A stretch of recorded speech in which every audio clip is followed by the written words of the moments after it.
Ви благодарам што дојдовте и денес во голем број и многу ми е секогаш драго да ве видам тука, бидејќи имаме и денес прекрасни гости. Thank you very much for coming today in such a great number. I'm always glad to see a lot of audience at the press conferences because our guests are truly worth it. Прво ќе разговараме со нашиот гостин Ченг Маж Јуан, кинематограферот на кинескиот филм Само реката си тече. First, we're going to talk with our guest Cheng Maj Yuan, the cinematographer of the film from the official competition, Only the River Flows. Потоа, тука ќе го имаме Џу Јеол Хан, кинематографер на филмот Ѓаволот од езерото, корејскиот филм долгометражен филм кој што вчера можевте да го видите во рамки на специјалната селекција. Then we have Zhu Yohang, who is the cinematographer of the film The Devil in the Lake, which was screened yesterday, a long feature film which was screened yesterday within the special selection. Потоа ќе имаме двајца гости од краткиот филм исто во специјалната селекција Ајкен, режисерот Лука Коасин и кинематограферот Стефано Бјанки. Then we will have another short film from the special selection, the director of the film Aiken, the director of the film Aiken, Luca Quasin, and the cinematographer Stefano Bianchi. И ќе ве замолам нека да останете до крајот на овој настан, бидејќи имаме еден убав свечен чин на потпишување меморандум за соработка за создавање на киномрежа во Македонија, првпат кај нас и убав е поводот бидејќи оваа година се обележуваат 100 години од отварањето на првото кино Манаки во Битола. And I would kindly ask you to stay until the very end because we have a very nice ceremony at the end. We are going to we have the ceremony of signing a memorandum of cooperation between all the cinemas in the country, which in a very good year, I would say, because it coincides with the 100th anniversary since the opening of the first cinema, the Cinema Manaki here in Bitola. Значи, почнуваме со Ченгма. Повторно би се заблагодарил. Многу ни е драго што дојде од далеку тука да биде со нас, меѓу колегите, бидејќи е автор на еден прекрасен филм кој што не враќа во 90-тите, не само во кина, туку и со стилот во кој што е направен, се обиделе авторите овој филм да ја долови таа атмосфера и кинематограферски и со начинот на кој што е сниман. Вчера на обраќањето Ченгма кажа дека е снимен на 16 мм, значи целулитна лента, иако тоа и би било првото прашање дали сепак се користеше и дигиталната камера, бидејќи оние сцени од сонот на главниот лик личеа како да се малку поинаку снимени. I would like to thank Chengma for arriving here from far away to spend a few days at our festival, to be among his colleagues, and also because they really made a great film, a film that tries to depict the atmosphere from the 90s, not only in China, but overall, the way that the 90s felt. And they achieved, he's a great author, and through the cinematography, they have achieved this, to recreate, to capture this feeling of the 90s. And he himself mentioned yesterday at the opening, at the screening of the film, that they used the 16mm track in order to achieve this effect from the 90s. So the first question would be in that vein. I would like to ask him whether you only shot in 16mm or you also used digital, because the dream sequences that he had felt like they were shot in digital. Actually the dream sequence is shot by digital because we can't let the 60mm camera go to the water. We can't find out the water rig for the 60mm in China. But I think it's fine because the dream screen is very special. From my opinion, I hope the screen look as different of the reality now. Yeah. Да, токму така, ја снимивме секвенцата со сонот токму на дигитално и мислам дека тоа беше добар избор. Бевме всушност принудени затоа што не можевме да регуваме, да дојдеме до водата и да регуваме камера таму. Не можевме да најдеме таков механизам, воопшто не постоеше во Кина. Меѓутоа, мислам дека ефектот беше постигнат затоа што и сакав да се разликува чувството на сон од она вообичаената атмосфера во филмот. Океј, за тие што го видоат, филмот тоа е баш еден типичен трилер, детективски или како да кажеме полициски, со многу психолошки примеси, па и е еден вид на општествена критика, но еве би сакал да го прашам Ченгма дали режисерот Веј Шуџун побара од вас кога ги правевте подготовките за овој филм да се повикате или да изгледате наменски некои од класиците од 90-тите во овие жанрови? For those of you who saw the film, probably know that it is a typical thriller, a typical detective story, a lot of suspense, a lot of anxiety in it, and it involves police, detectives, policemen. So I wanted to, and at the same time, it is a very important social critique. But I wanted to ask you, when the director, Ven Shujun, was asked you to make the film, did he give you some references from films from the 90s that you could use in your work, that you could inspire yourself from? About the 3 years ago, the reality, we have some photo, but we have no reference about the film. Because the director and me hope this film is totally original creative, no reference about another film. I hope you don't like any film. Yeah. Но оно што ние се трудевме да го направиме е да биде многу оригинален, многу уникатен филм и затоа не беа дадени никакви референции. Тоа е и оно што се надеваме дека нашиот филм ќе биде единствен од својот вид. Дали некој би сакал тука да се вклучи во разговорот? Еве, Тони Цифровски, ќе ве молам микрофон. Would anyone else like to pose any question or join this conversation? Our journalist, Toni Cifrovski, would like to ask you a question.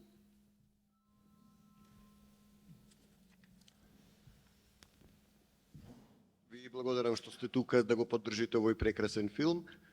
Ме интересира, кога веќе спомнавте заедно со Сладжан дека немате референции во однос на другите автори, самата идеја сценаристички полициската станица да се смести во кино, дали има некоја посебна порака, особено интересна токму за нас денес и со оглед на содржината на Пресов? Thank you very much for being here to support and present your wonderful film. I wanted to know, since you mentioned that there were no references, no inspiration, how did you come up with the idea to put the police station in a cinema? I thought it was very relevant, and especially nowadays in this context that we have right now. Was it in the script? Why did you make this idea? Thank you first. This idea is a director's talent. It's not me. Yeah, director write this idea in the screenplay. Идејата си беше во самото сценарио, значи потекнува исклучиво од режисерот. Дали некој друг би сакал? Any other questions? Океј, уште малку ќе поразговараме за естетиката, бидејќи доминираат некако сивите бои, тонови, дури ѕидовите се целосно сиви, водата придонесува кон таа некоја атмосфера и во реката и со дождовите, така што нели го добиваме тој класичен ноар, да речеме, пристап во ваквите филмови. Дали јас би прашал кај вас е жанрот филмови ноар, дали љубителите на филмовите во Кина го сакаат овој жанр, дали повеќе им значи она што го има и кај вас артхаус елементите, или повеќе преферираат вакви теми како дел од entertainment, да речеме, индустријата. Now I would like to go back and talk a little bit about the aesthetic of the film. We saw that it was dominated by gray tones, dark tones. Even the walls were all dark. The water was also dark, both in terms of the rain that was falling as well as the lake. And River. it's built up this atmosphere of a film noir. I wanted to ask you whether the cinema goers like this type of art house films in China, the people who go to cinema lovers, if they like these kinds of films, or they like more films that are driven by entertainment. Okay. Actually, I don't know this film. It's not enough entertainment. We just want to make. We think it's the best film, but I don't know how about for the audience, for the press, for the another media or. Нашата цел беше да направиме филм што нам ќе ни се допаѓа, онаков како што ние сакавме да изгледа, не би знаел да ви кажам точно како публиката или критиката или печатот реагираше. И односно како го доживеа. Повелете. Микрофон ќе ве молам.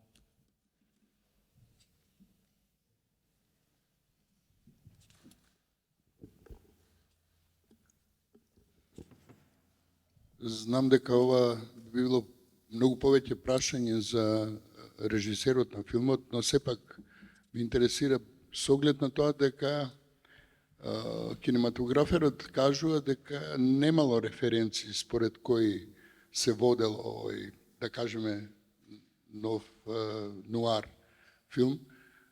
Сепак, дали и колку свесно или намерно или оригинално е направена завршната сцена која неодоливо потсетува на розмариното бебе? I know that this would be a question better suited to the director than to the cinematographer. But since you already said that you didn't use references, you didn't use inspiration,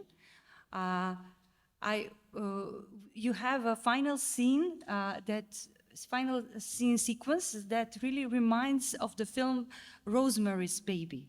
How would you comment on this? Actually, the director and me never talk about this film, Rosemary Baby. I know the film, but in my memory, we don't talk about this film. This baby, I don't know, the audience can find out some relation between the baby and the madman. Yeah. It's a very important creative idea. So I don't think it references some Rosemary's Baby. Rosemary's Baby. Yeah. Да, го знам тој филм, меѓутоа ние во ниту еден момент не разговаравме со режисерот на таа тема, воопшто не беше спомнат, иако јасно ми е дека еден многу важен елемент во филмот, лудакот, лудиот, подсетува на некаков начин, постои некаква паралела помеѓу бебето и самиот лудак од филмот, меѓутоа во текот на снимањето за тоа не стане збор, а публиката секако може да си наоѓа врски и поврзување помеѓу овој филм и други. Да, фала Владко, да тоа е многу битен момент и според мене, бидејќи контекстот е нели Кина, каде што има политика на имање едно бебе во семејството и кога нели родителите дознава дека тоа може да има некој проблем при раѓањето, а веќе има еден лудак кој го викаат, кој што е еден од осомничените за убиството, едноставно тоа што му проаѓа во главата на детективот е дека може и неговото дете еден ден да биде третирано од општеството како тој. Јас уште едно ќе поставам, бидејќи знам дека главниот глумец е многу популарен во Кина, а ќе го прашам Ченгма за неговите идни проекти. Некој ми кажа дека планира, тоест се спрема некој да учествува во филм со Тони Лјунг, па дали е вистина ова или па ако не, да ни каже што се следните негови филмови на кои ќе биде ангажиран. Thank you very much, Vlatko, for mentioning this element. Yes, it's true that the baby and the madman are very important segments of the film. And it's in a way a critique of the social reality in China where parents are allowed to only have one child. And the moment that the main character finds out that maybe there is a possibility for something to be wrong with the baby, he tries to, somehow he makes a connection between the madman and his own unborn child, thinking that maybe if the child is not, so to say, normal, he or she may be treated like the madman who is a suspect and is everyone thinks that he's the one who committed the crimes. Thank you for mentioning that. And before we finish, I would like to ask Chengma one more question. I know that the main actor in the film is very popular in China. Yeah. And I've heard some rumors that you're working on an upcoming project with the director Tony Leung. With the actor Tony Leung. So I wanted to ask you if this is true. Is there a project, upcoming project? And if it's not, is there something in the pipeline? Are you going to work on something soon? Sorry. A new film with the main actor? Yeah, You? I know. Yeah, Zhu. Yeah, Mr. Zhu. Yeah. It is true? Yeah. Okay, can you tell us something more? Mr. Zhu is a very, very nice guy. In China, he's a very superstar, very. Yeah. But in our film crew, you can feel any different with normal people. In pre-production, we living every day, have lunch, dinner, and drink wine, and talk about the film or another thing. And many people watch the film every night and talk about another film art. Yeah, it's very, very great experience work with him. Да, навистина тоа има филм што понатаму ќе го работиме, меѓутоа и тоа е супер звезда, многу е познат, екстремно популарен во кино, меѓутоа кога работиме на снимање тоа е како и секој друг нормален обичен човек. Заедно разговараме, заедно јадеме секојдневно, гледаме филмови навечер и дискутираме за тие филмови, особено сега кога сме во предпродукција. Okay, thank you, Chengma. Thank you everyone.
Четири филма, од главната конкуренција веќе видовме, гостинот од кино, а од специјалната програма вчера комплетна програма практички со филм како предига, краток филм и играниот филм Ѓавол во езерото, а потоа ќе сретнеме и со представниците на авторите на краткиот филм италијанскиот Ајкен.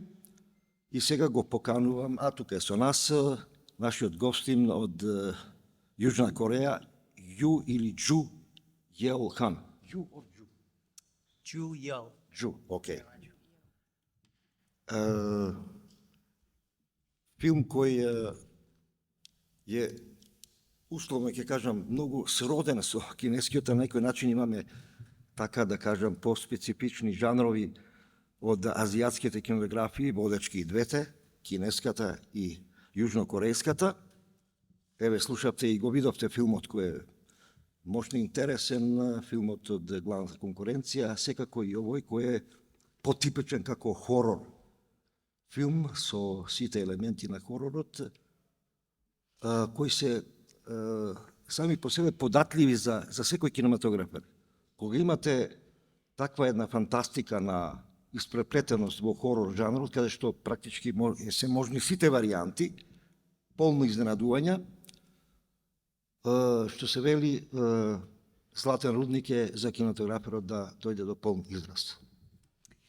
So once again, today we have very good guests and representatives of the films from the special program. First, we've got the cinematographer of the film The Devil in the Lake, the South Korean film, Ju-Yeo, who is here with us right now. And then we will proceed with our guests from the short film, Aiken, that was also screened yesterday within the special program. And there is some kind of complementarity since we just talked about a Chinese thriller, a Chinese film from the official competition, and now we're going to talk about a South Korean horror film. Very interesting, typical horror film that has all the supernatural elements and could be considered a goldmine for cinematographers because all of the tricks and all of their skill can come to the fore and be presented in this kind of film. And it's at the same time very surprising, but yes, we've got two representatives of the leading Asian cinemas, both the South Korean and Chinese. So how did you feel about this film? Was it really the place where you could show all your skill? Yeah, at first, thank you so much for having me. And yeah, definitely, I can say I can show my all kind of techniques and skills on my film. So actually, I really love to take some kind of experiment for my films. So yeah, frankly speaking, I did everything what I wanted to do. Yeah. Да, токму како што рековте, ова беше баш она поле на кое што можев да испробам со до максимум својата техника и својата вештина. Баш сакав да експериментирам во ваков еден жанр и можам да кажам дека направив се што посакав, успеав да направам. Обично символи во таквите хорор филмови се франкенштајновски типови или вештерки, и ова е некое патување меѓу сонот и јавето. Usually the symbols in this kind of films are some kind of Frankenstein monsters or witches, and this entire film seems like to be a trip, a journey between dreams and reality. Yes, right. Mm-hmm. What was the approach between you and the director to... Okay. Кој беше пристапот меѓу вас и режисерот да го постигнете ова? Okay. First of all, it's a kind of coincidence. Changma told he didn't tell any kind of reference with director, but in my case, I was saying because we are also intended to make our own way to express our script. So, however, the one thing we agree with is we can make some kind of difference because even though this film has some kind of surface of horror and terrifying film, but the fundamental story which director wanted to say was love of mother and love of daughter and family. So frankly speaking, I didn't film this film as a whole film. I didn't just try to make my best effort to express that kind of balance between horror and the warm emotion of family. Yeah, that's the key thing, I think. Да, па случајност е што пред малку и Ченгма кажуваше како не користеле никакви референтни филмови за да упатат, за да се ги искористат или да се инспирираат во својата работа и на сличен начин пристапивме и јас и режисерот на ова сценарио. Сакавме да направиме нешто уникатно и на сосем оригинален начин да го представиме нашето сценарио. со тоа што мислам дека тука хоророт е само на површината. Да, ми даде можност да ги направам сите тие трикови, но од друга страна мислам дека најважната тема тука е љубовта меѓу мајката и ќерката, од мајката за ќерката, од ќерката за мајката. Тоа е еден близок семеен однос и се трудев да направам добра рамнотежа помеѓу хорор елементите и оваа семејна љубовна на некој начин приказна. То практички условно кажано старицата која е така во првиот пристап поставена како вештарка, потоа се трансформира во стара мајка која едноставно се бори за детето со младата мајка. Тоа е борба практички за дете или символиката и борба за можност очувување и одржување на некаква фамилија, некакво семејство. And then you have the character of the old lady, who at the beginning is shown as the supernatural, slightly supernatural witch, a terrifying character. But as time goes on, it's a mother who is fighting for her daughter, or a battle between two mothers, or at least an attempt to keep a family together, something like that. How would you comment? Okay, yeah, that's the correct thing. Even though one of the main character, grandmother Wang, is the most grotesque and creepy character, but as getting story toward the end, we can find her real nature was very warm, and so to express that, I'm not sure whether you can notice or not. There was strategy of color palette. So at the first time, I applied bluish color palette, but getting story forward, the color palette of grandmother hasn't changed, more reddish, and eventually it turned to red light. So yeah, red light space. Yeah, so that's the one of most prominent strategy for her. Да, точно е тоа што го забележавте и токму тоа не знам колку забележавте вчера, меѓутоа се обидовме тоа да го доловиме и со помош на боите, со нијансите што се користени во снимањето.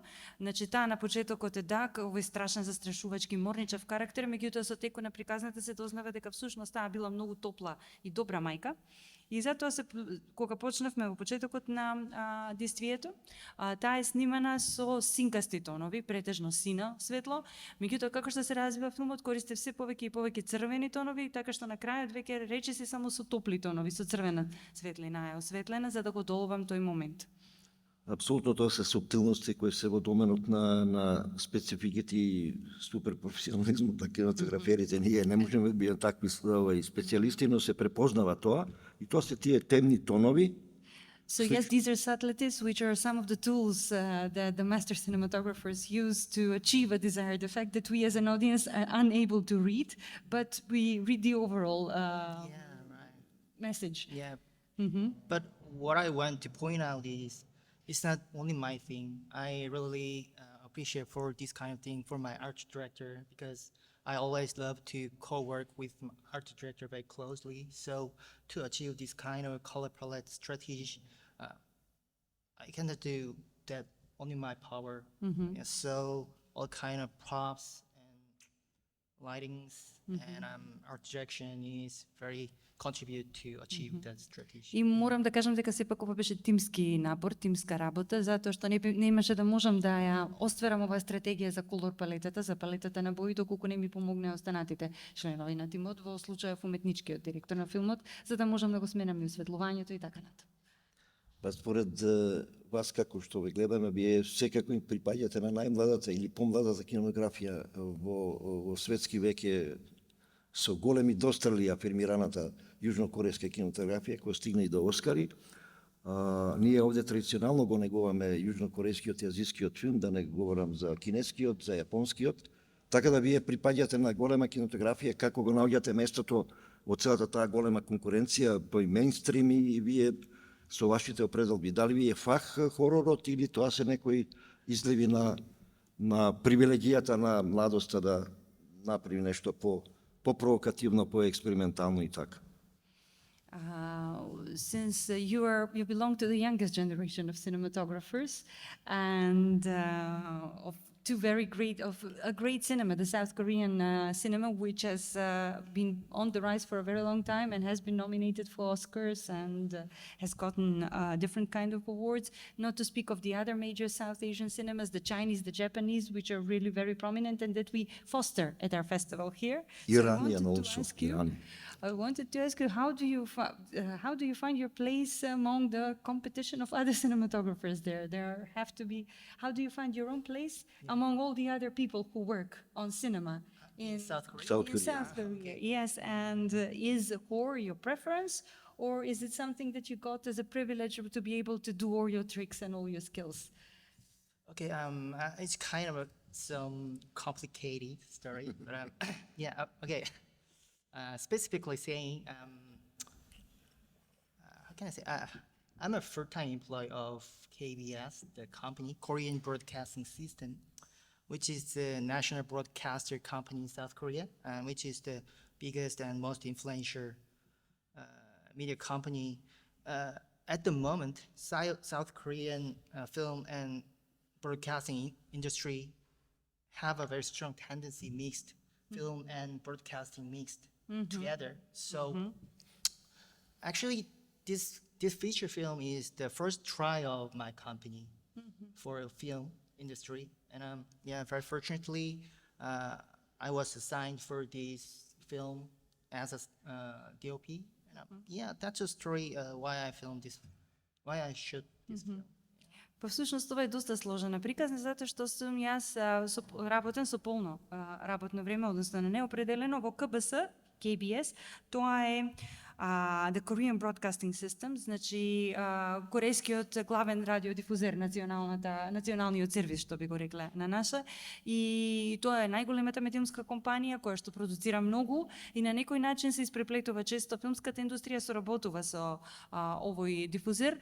И ова беше прв обид на мојата медиумска компанија да сними посебен игран филм и за среќа јас имав таа среќа да ме назначат како директор на фотографија, па така дојде до тоа јас да го снимам филмот. Прашање вело? Are there any questions?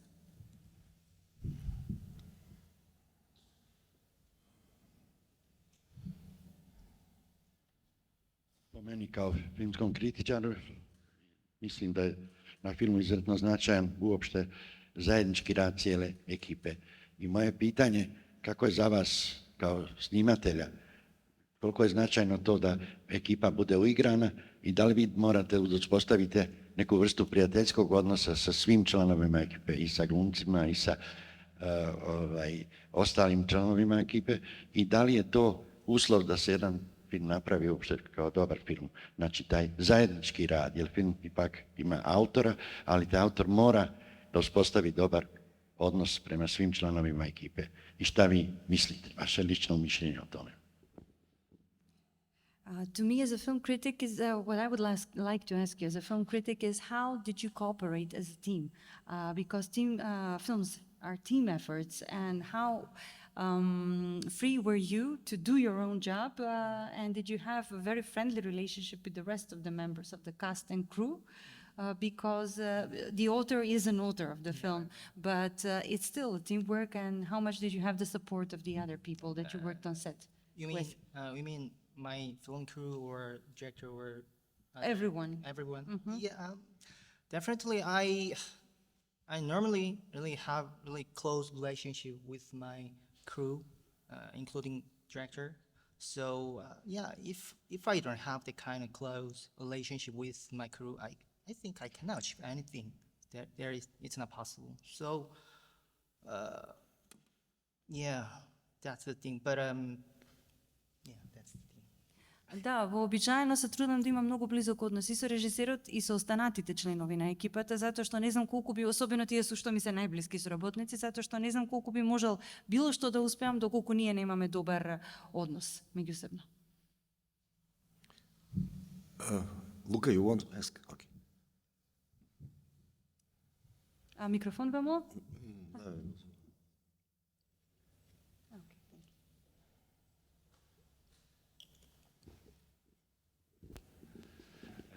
I like very much your work. A very basic and banal question. between the relationship between you and your director.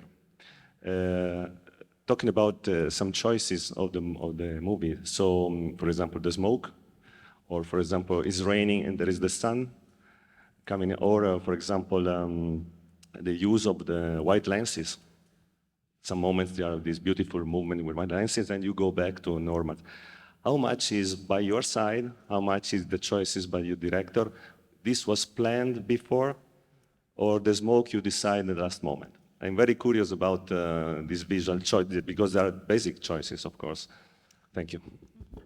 Да, едно може би многу редовно банално прашање, меѓутоа би сакал да знам повеќе за вашиот однос помеѓу вас и вашиот режисер, особено во одредени сцени, например во сцената со чадот, понатаму во сцената со дождот кога истовремено се јавува и сонце, и особено движењето на камерата во одредени сцени.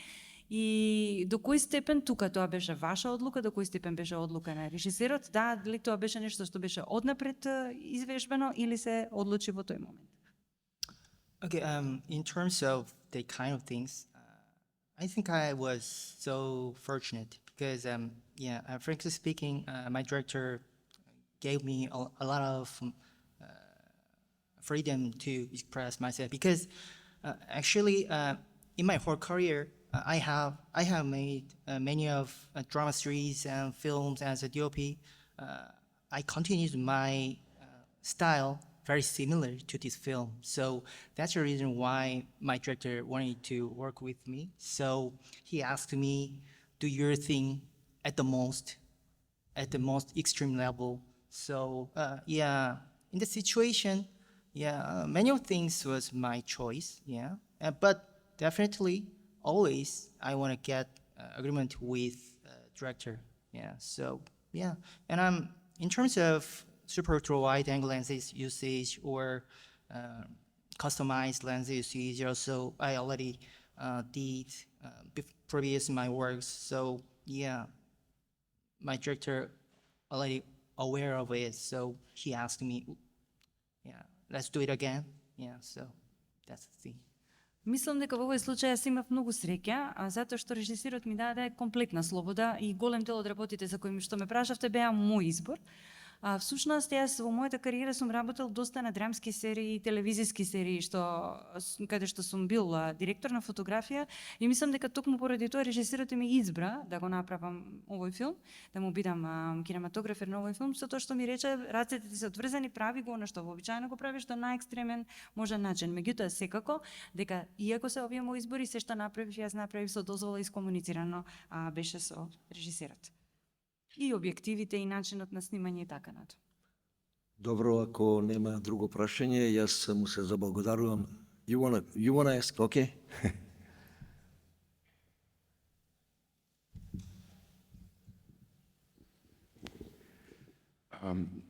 There is something that I really loved, that is usually horror express himself with through darkness, okay? But you balanced darkness with really bright lights, like a yin and yang mixture, like the Tao. There's something really interesting in this, how you balanced the two sides. And bright light was not, was scary, like darkness, like that strong, bright backlight from the windows, and all this practical lighting always there in the middle of the darkness. And I really loved this.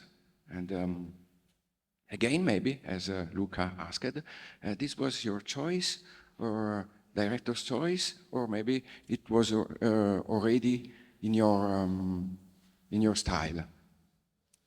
In terms of lighting? Oh yes, in terms of choosing to use so many bright lights.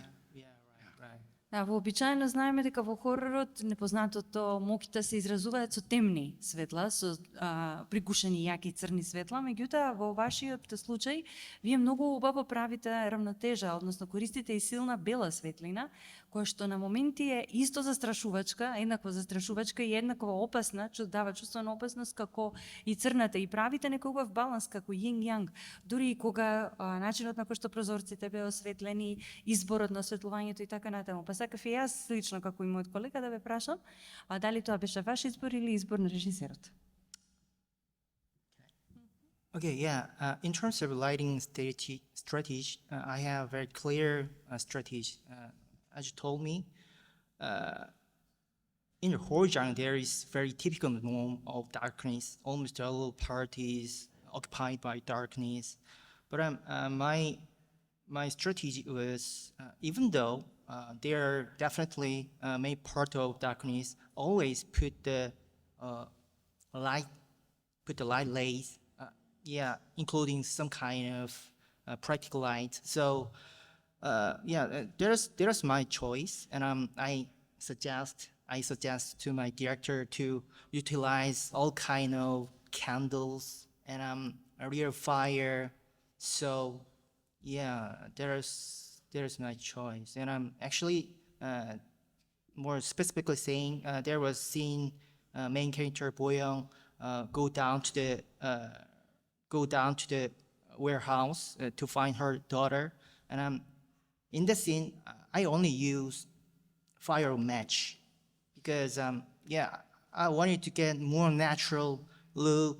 So many of scenes that cost only filmed by light of candles and practicalized. So my gaffer was so worried about it. It's possible, but yeah, I was so sure. Yeah, it's possible. Let's do that because we have really good camera. Yeah. So yeah, that's the story. Да, сите тие работи што ги спомнавте реално беа мој избор и меѓутоа повторно секако целата таа стратегија на осветлување, јас мислев, јас му ја предложив на режисерот и ја спроведовме, на крај беше ефективна. Секако дека во хорорите темнината и мракот доминираат затоа што тоа е и темата. Меѓутоа јас мислев дека добро би било да направиме контраст со тие светли елементи. Покрај тоа, многу често користевме, му предложив на режисерот да користиме светлина од оган или пак светлина од свеќи. И една цела сцена каде што Бојеон, главниот лик, женски лик, се симнува во магазинот да си ја побера кирхичката, е снимена само со едно кибриче со светлина, многу мала светлина. Гаферот се сомневаше дека тоа ќе е добро, меѓутоа знаев, бев многу уверен, затоа што имавме многу добра камера, па да, мислам дека добро се избалансира на крај целата таа стратегија. Дали има други прашања? Ако нема, јас му се заблагодарувам на нашиот драг гостин од Јужна Кореја и секако неговата младост е гаранција дека ние секако ќе го имаме во иднина со нов филм. If there are no more questions, I would like to thank our guest from Korea, and I think that his youth guarantees that for sure we're going to have you sometime in the future here back at the Manaki Brothers. I sincerely appreciate it for you. Yeah.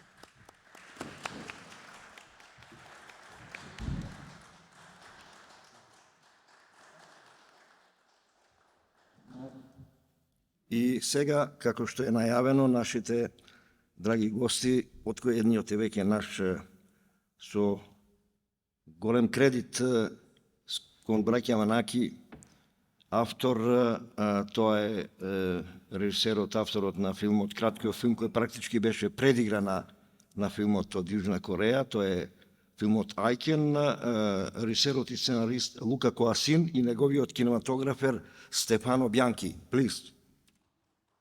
And now? Уште едно столче.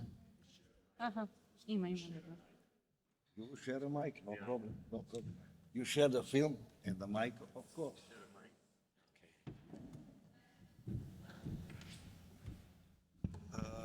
Кратко пред да се задржим на филмот, да кажам дека Лука Коасин е добро познат на оние кои го следат фестивалот, а многу од вас го следат.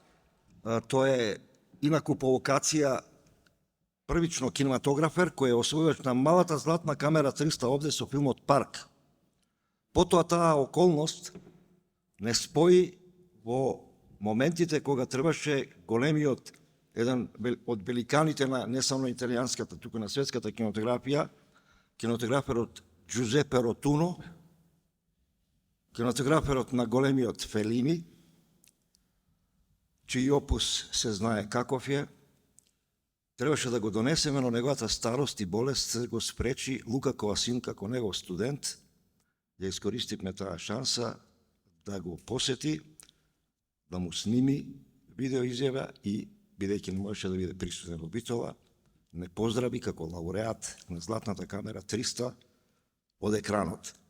Мислам, тоа се мигови кои ги исполнува секоја публика, нас како фестивал посебно, и тогаш многу бевме благодарни што тоа Лука како мисионер, како некој вид амбасадор го обави со инаку со добра желба беше Ротуно тогаш да пристигне во Битола, но беше спречена, инаку имаше страх од летење.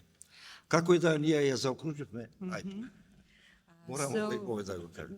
Before we start with the questions for the authors here, I would just like to mention that Luca Coasin has a long history with the festival and is a very good friend of the festival.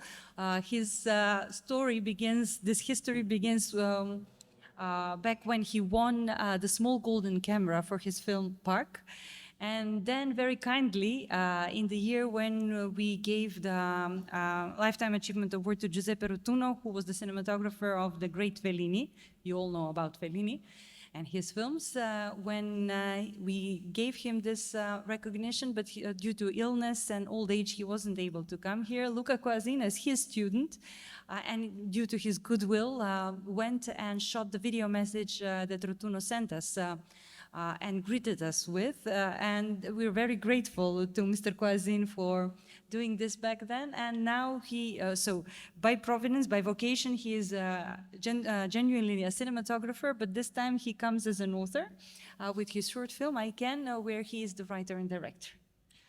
Значи, приоритетно е успешен кинематографер со доста добра исполната кинематографија, снима и целовечерни играни и кратки. Сега е во позиција на сценарист и режисер, а палката зад камерата како кинематографер му ја препуштил на колегата Стефано Бјанки. Како дојде до тоа да... А има и многу случаи, нормално. Крис Менгис, како голем кинематографер, го викнал токму нашиот главен лауреат оваа година Бижу да му го снима филмот The World Apart. So yes, as I already mentioned, Mr. Coasin already has a very fulfilled career as a cinematographer. He shot a lot of long features, short features.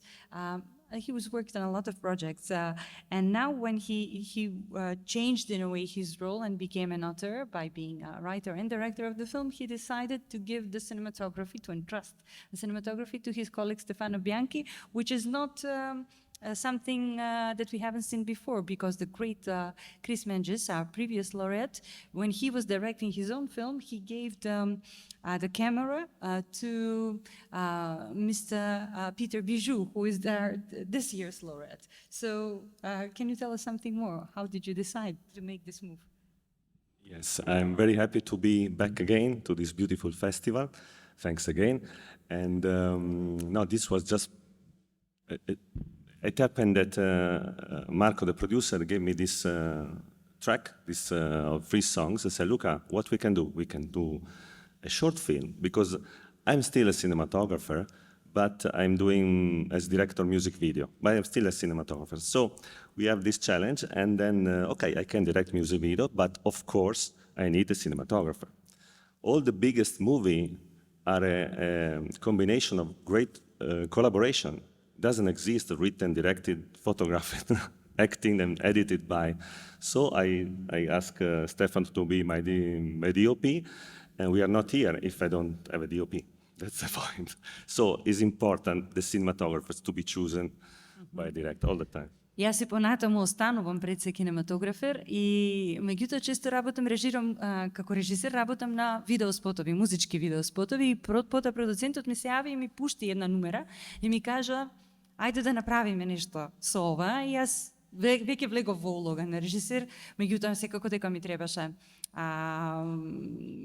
директор на фотографија и тогаш му се обратив на Стефано затоа што секој успешен проект е резултат на одлична соработка. Не може да имате само добра глума, само добра фотографија. Ако е нешто добро, тогаш треба соработката да е одлична. Како јас тоа и во текстот што го напишав и ќе разговарам повторно со Бижу, да се добие од големиот Крис Менгис оскаровец, специјалист како кинематографер, шанса да се сними негов филм во позиција како што бил Бижу, кој е многу благодарен и почестен со тоа, како беше за Бјанки да го снима филмот на својот колега кинематографер. So I will refer back to the relationship between Chris Menges and Peter Bijou. So this great cinematographer, your friend, calls you to shoot his film. So how did Mr. Bianchi feel when this great cinematographer and friends of his called him to shoot his film, to be the DOP? It made me feel safer because I was. I had another cinematographer, of course, more experienced than me, watching what I was doing. Yeah, and I really loved to show him what I love to do. It was like talking with someone that can really understand what I was doing. Of course, sometimes. Oh, please, maybe you need a. Да, се чувствував многу безбедно, затоа што ме повика колега, и знаев дека на снимање ќе имам уште еден кинематографер со мене, уште еден од истата бранша, и кога разговаравме, знаев дека точно ќе разбере што правам, што сакам да кажам. Of course, sometimes maybe he forgot to be a cinematographer, and he fell into directing so much that he started pushing me to be fast and fast and fast. And sometimes I also told him, hey, remember that you are a cinematographer. You must take your times to let it happen, okay? To see it happening. Так. И секако имаше моменти кога тој толку се внесуваше во својата улога како режисер, забораваше дека е кинематографер и ми вршеше притисок, ајде побрзај. Меѓутоа тоа што јас ќе му кажав, чекај сега, запри, нека ти си кинематографер, за да ова убаво се сними, му треба време. Сега конкретно за филмот, малку специфично име. The title is, can you tell us something about the title? And then, тоа не случајно беше предира на јужнокорејски, затоа што и вашиот има некоја таква саспенс атмосфера. And can you tell us something more how you came up with the name of the film? And it was not by chance that it was given as foreplay before the Korean film because they shared the same suspense thriller atmosphere, very tense atmosphere. About the title, yeah. Because the title is. First of all, this short film, I am a director. I'm not the author. Because directing is work, is a job. Why every director must write his story? No, it's a work. You have a script and you make your work. So this is also, and so this story is from Marcos, the producer, is here. The title original was Arken, which is a name of a man. But we discovered that Arken was a terrible killer in the war, and so we changed into Aiken. Yeah, it was a killer or something, really bad, very bad guy. Serbian Arken, yeah. And so we changed into Aiken, and so it was fun. And the title came from Marco, who wrote the music, and he was also the voiceover and the author of the story. Can I translate this? Yeah, sorry. Кога станува збор за името, прво би кажал тоа дека јас не сум автор на овој филм, јас го изрежирав. Режијата вие занает, ви дава сценарио и вие си го следите. А понатаму, автор на тоа сценарио е мој продуцент Марко, кој што и е гласот од заднина и нарацијата што ја кажува во филмот е истовремено и тој композитор. He wrote the song as well. Yes, yeah. Марко. И тој ми се обрати, имаше свој текст што сакаше јас да го изрежирам. Околу името, прво името беше замислено да биде Аркан, меѓутоа свативме дека тоа е име на воен злосторник од соседството и потоа само го сменивме во Ајке. want to say something more? No, if you want to talk about the suspense, parlare della suspense che diceva come è stata creata. What was the question about the suspense? That it was not by accident that this film was before the Korean, because they both have the same suspense feeling of suspense. The selection, yeah, was a good. Yeah, was very was combined very good, the two movies. And what can I say? I repeat, this movie was built on a track. Music is very musical, and we built, of course, we made modification about the characters, but we built everything on the music because, sorry to say, but was Kubrick said, a film is like music. It's like music. So because I love music and I make music video, I decided. And this is a very extraordinary short film. It's not narrative, it's not a music video, it's a music short video. All the festival we participated was something experimental stuff. And it's a good way to make a sequel. We are already writing the sequel, yeah, because we had a lot of fun during it. Па да, околу тоа како го сработивме филмот, многу интересно затоа што и уште претходно спомнав дека филмот се базира на музиката. Започнавме со музиката и потоа почнавме да ги правиме сите останати работи, секако дека има секвенци каде што е стишана и така натаму, меѓутоа наша иницијална каписла беше таа музика, меѓутоа од една страна не е видеоспот, не е краток филм, краток игрен филм, туку е некаков музички филм, би рекол. И нели самиот Кубрик има кажано дека филмот е музика и на некој начин на тоа се подпревме. И мислам дека доста успешно го сработивме тоа. Секаде каде што е прикажува на фестивали, филмот се прикажува како еден вид на експериментален филм, а ние многу се забавувавме и ова е многу податлива форма за да се направи продолжение, па веќе работиме на тоа затоа што не беше убаво кога го снимавме. Just to say, we just dressed that music with images. So the structure comes from music, like the bones of a body, a human body, and we just dress it with images. So the soul was the music, and we were working for that. На некој начин ние музиката искористивме за да ја надградиме со слики, се извинувам, со фотографии, исто како што душата е суштината на човечкото тело, а ние потоа музиката беше суштината, а ние го изградивме телото околу неа. Фактички да се коригираме по она што Лука го кажува, имајќи го предвид и одличната соработка и приносот идејата и сценариото, практично процентот, а и самиот кинотограф, тогаш можински би требало по-правилно се користи авторите. Just to correct ourselves, because as he told us that the producer was the writer and the composer and the producer at the same time of the film, so you were authors, several authors, not just one author. Дали има прашања? Are there any questions?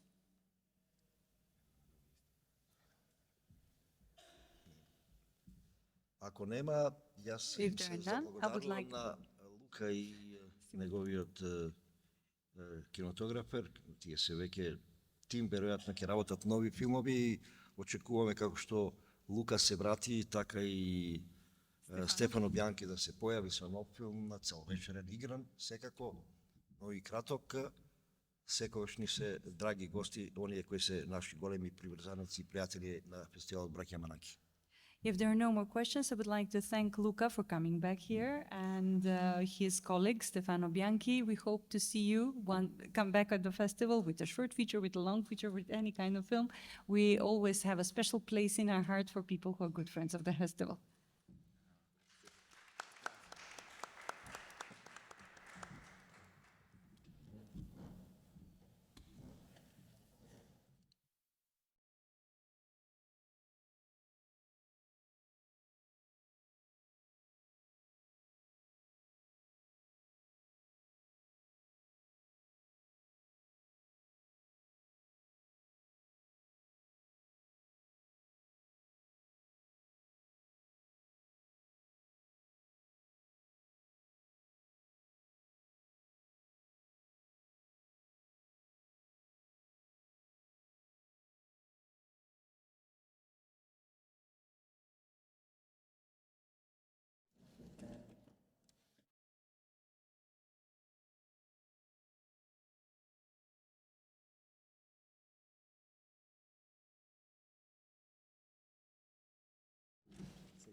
Тоа е, да, сите копии се тука. По една, дајте, па другите после.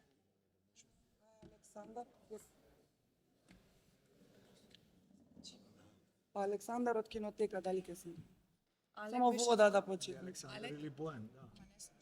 Венча? Да.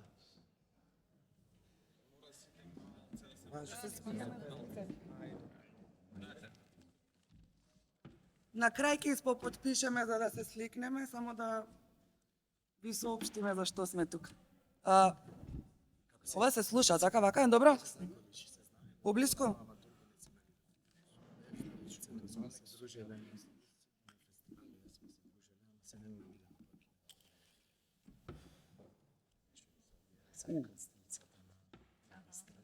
Добро.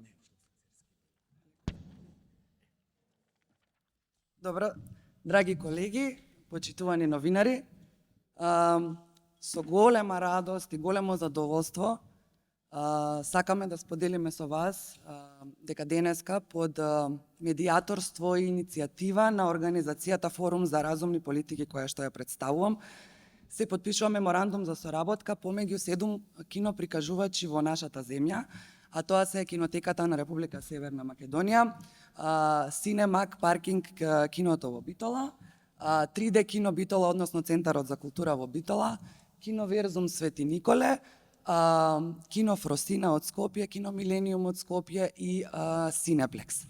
Со овој меморандум, заедно со Агенцијата за филм на Република Северна Македонија и Канцеларијата на Креативна Европа медија од Македонија. Со овој меморандум практично се изразува интерес и желба за заедничко действување во кинопрекажувачката дејност со една единствена цел. Меморандумот служи како основа за формирање на единствена киномрежа во Република Северна Македонија. Целта на таа киномрежа, значи основната цел на киномрежата е заедничко вмрежување на киноприкажувачите, односно кината, и застапување на нивниот заеднички интерес. Вакви киномрежи веќе постојат во регионот, во Европа и во светот, и еве за прв пат кај нас со овој меморандум, нели следниот чекор е да се формира официјално таа киномрежа, нели со цел да ја вратиме изгубената публика и да создаваме допрва нова кинопублика во нашата земја. Ако досега можам да кажам борбата, секој кино си ја водеше сам својата борба, некаде беше тоа борба за опстанок, некаде можеби и не беше борба, од сега со здружени сили ќе се бориме, можеби борба не е правиот збор, бидејќи за борба ви треба нели некаков непријател. Ние не очекуваме во оваа благородна идеја да имаме непријатели, нели со цел да ја создадеме таа, како што реков, нова кинопублика. Бидејќи, како што знаете многу добро, освен примарната функција на кината, во достоинствени услови да ја шири филмската уметност, кината од секогаш биле се и треба да бидат место за дружење и собиралиште на луѓето, каде што квалитетно ќе го поминуваат своето слободно време и при тоа нели ќе им предизвикува посреќен живот. Наша должност на тие кои што работиме во културата и одговорност е постојано или повремено, кој колку нели може со своите капацитети да понудува вакви стратегии и решенија за да се зголеми таа културна партиципација. Ние затоа сме многу среќни дека денеска без оглед што нели не се сите потпишувачи од оправдани причини тука, се собравме на овој свечен чин да го потпишеме меморандумот. Сега би ја поканила директорката на Центарот за култура Битола, господја Маја Антоновска-Илиевски, да, тие се домакини овдека во Битола, кај нив сме практично на гости, да каже нешто кратко, па потоа нормално ако имате неколку прашања од вас и после може да го подпишеме чинот вака со официјално. Мене ми е особено драго што ова мрежување се случува точно во Битола, затоа што на некаков природен начин низ годините Битола и тоа како е запишан како значаен филмски центар во нашата држава, пред се со едно многу активно кино со кое што ние битолчани сме горди, тоа е 3D киното, кое можеби нема најсовршени киноуслови, бидејќи се случува во една сала на Центар за култура, но и тоа како запишува своји успеси и бројки на кинопублика, кои што според мене котираме меѓу врвот на кината во нашата држава по број на публика кој што доаѓа, и тоа е уште еден податок кој што радува заради тоа што ние добро знаеме дека Битола е филмски град во однос на отворање на вратите за филмски фестивали кои што се случуваат тука, како што е фестивалот Браќа Манаки, со една многу сериозна историја. Меѓутоа покрај Браќа Манаки ние имаме и етнографски филмски фестивали, отвораме вратата и за фестивалот Камера 300 и така натаму и така натаму.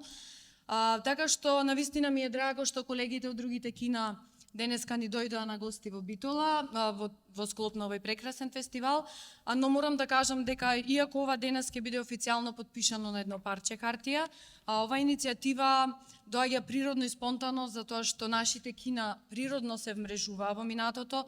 Ние сме оствариле навистина голем број на соработки, така што навистина се радувам на иницијативата да почнеме да парираме на сите европски земји и Македонија да има своја киномрежа, заради тоа што нашите активности се веќе започнати, но со овој официјален документ ќе имаме можност да размислуваме на стратегија на развивање на една филмска публика, едукација на филмска публика, но и за цврстување на кината во нашата земја и добивање на подобри услови за работа, како и она што го пишува во нашиот меморандум за соработка, стратегија на тоа како нашите кина ќе се развиваат и ќе парираат во таа европска киномрежа. Не знам што друго би кажала, мислам дека е опфатено едно генерално што би се случувало, секако дека оваа мрежа еднаш во годината ќе има своји состаноци на кои што ќе се дебатира како досега сме работеле и како ќе се функционира во иднина. Меѓутоа, убаво е да се започне и навистина ми е драго што еве символично го врзуваме и со отварањето после 100 годишнина од отварањето на првото кино на браќата Манаки, така што ви благодарам што ја избравте Битола да биде градот каде што ќе се случи овој меморандум и се надевам на големи приказни кои што ќе ги спишуваме заедно како кина.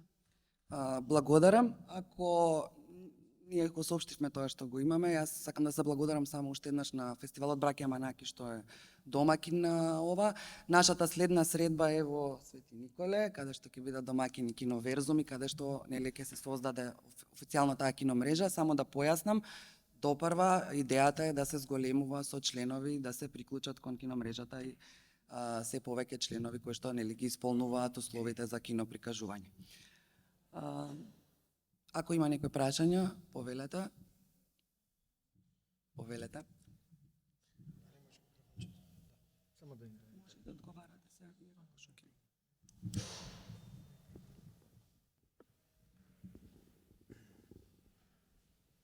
Прво да поздравам иницијативата за покренување на едно од можеби најважните прашања во кинематографијата генерално, особено прикажувачкиот дел. Долго работев во дистрибутерска куќа, сум имал контакти со сите прикажувачи, сите кина.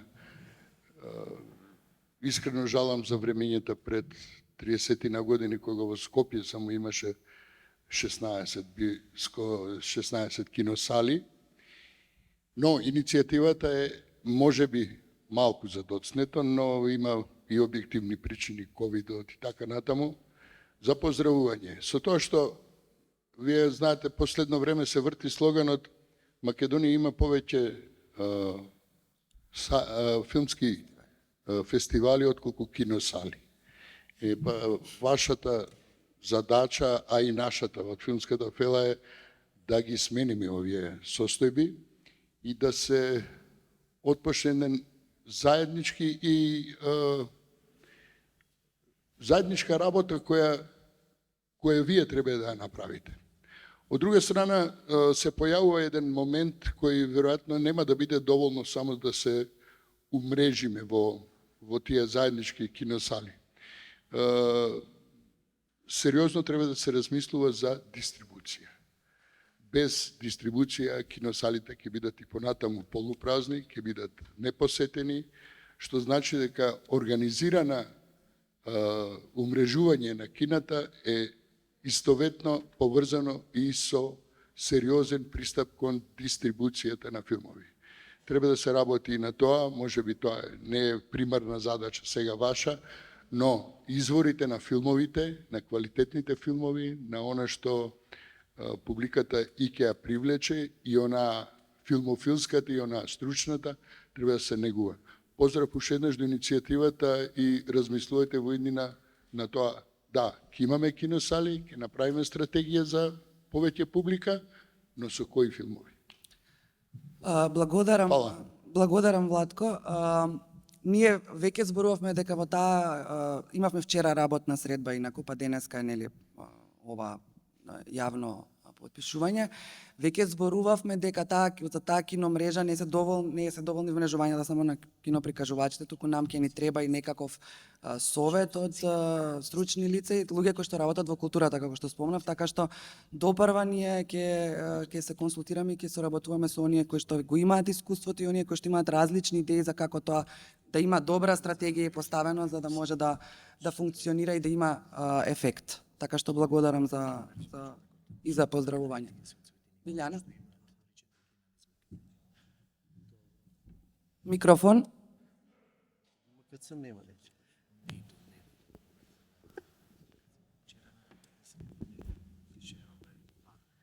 Јас исто така сакам да ја поздравам оваа идеја. Дали е задосната, дали е на време, на сесија има свое време. Честитки за иницијативата и за собирот. Од Агенцијата за филм, ја од моје лично име безрезервна поддршка ќе дадам. Ги поздравувам сите што се тука присутни. Киното Битола исклучително сериозен киноприкажувач во своите обврски кон агенцијата и со гледаноста. Сега немам податоци да ви презентирам, ќе ги добиете подосна со киноприкажувањата нивни. Исто така голем поздрав до Киноверзум кој навистина направи голем чекор во развивање на киноприкажувачката дејност и регрутирање на публика во Источна Македонија. Ги поздравувам да продолжат со отварањето и на нови кино и во другите градови. Исто така се сериозни во односот со агенцијата за филм. Честитки, трудот мора да биде здружен, мора да ги анимираме и центрите за култура, кои исто така имаат голем потенцијал за да ја вратат публиката. Заинтересирани има веќе и за вашата мрежа киноприкажувачи кои би се регистрирале. Ќе го дистрибуирате материјалот за да се информираат нели луѓето како да се вклучат. Честитки, поздрав и да направиме секако дистрибуцијата е исклучително важна, да направиме заеднички напор за да си ги вратиме младите луѓе и сите во киносалите. Благодарам, Билјана. Ако нема некои други прашања, добро, нема. Јас прв пат подпишувам меморандум вака, може вие не знам сега како функционира. Да се сликнеме, како и да се разменуваме, секој на... И да гледаме на кај... Ајде. Директорот твој подпишен на... Аха, ајде. За сликање. А гледаме во... Поглед.